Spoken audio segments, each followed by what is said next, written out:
We are here in the heart of the village of Cornas, and that here was the original farm from the Voge family. And Alain Voge grandfather came here in 1905. At this time there were not only winemakers, there were farmers with vines, but not only there. They had fruits, animals, etc. It was several activities. And it was like that till the end of the Second World War in the 50s. And at this time in Cornas, a generation of young men like Alain Voge, Noël Verset, Marcel Juge, Auguste Clapp, Joseph Michel, they decided to focus on the wine and on the vines and on the vineyard. Because at this time you must know that Cornas was not a huge red wines of northern Rhone Valley. That was a little bit deserted, so they replanted the slopes first from the late 50s to the 70s. And then they had something very important. They made the bottling by themselves, which is always a very important thing in the appellations.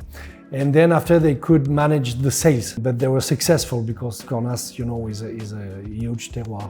3 granitic arenas, very old disaggreged granites.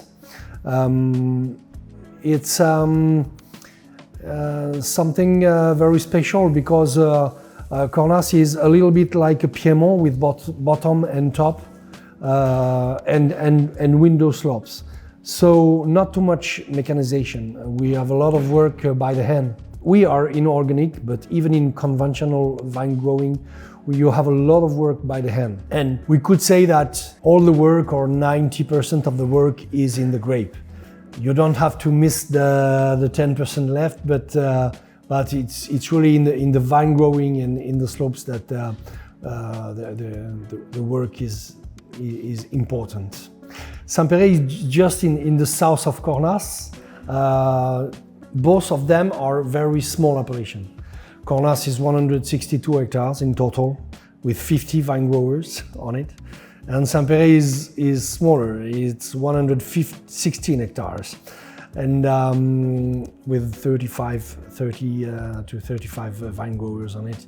Saint-Péray produces only white wines, with 2 grapes alone, Marsanne and Roussanne, but at Vosges we only use the original grape from here, the Marsanne. So all the wines are 100% Marsanne. Saint-Péray produces only white wines. It's a small valley, close from the Crussol mountain, which is a limestone mountain with a very old castle in ruin at the top. Very good to produce white wines.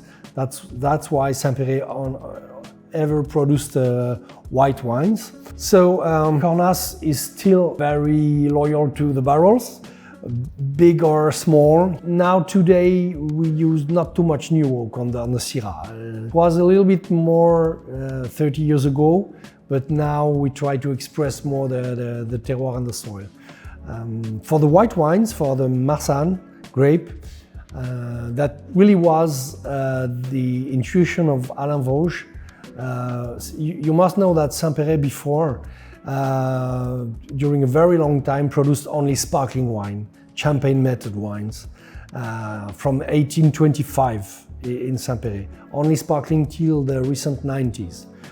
But it was a very difficult time for the sparkling wine in the 70s, 80s as well, and the revival of Saint-Péray came with the still white wines. And Alain Voge was the winemaker who tried something that was not the use before here, to work with the Marsanne grape like the Chardonnay in Meursault or Montrachet. I mean barrel fermentation, batonnage of the lees, and long aging on lees in barrels. Today it's about 15% new oak, but we still are loyal to this way to barrel ferment the wine and make batonnage and to give structure to the wines and to make gastronomic white wines with the Marsanne grape. You know, it came in Saint-Péray because at the beginning of the 19th century, the Champagne winemakers, they were not in the position they are today. So one of the winemakers here, Louis-Alexandre Faure, in 1825, he was very interested to try it here. So that was the beginning of the sparkling in Saint-Péray, and it was a huge success during all the 19th century and beginning of the 20th. So today it's interesting because it's a very small amount of the production. It's about 10% of the appellation. So 11 hectares, 6 producers. But it's a Saint-Péray AOC. It's not a crément. It's a cru of Northern Rhone in Champagne method. So it's something very unique.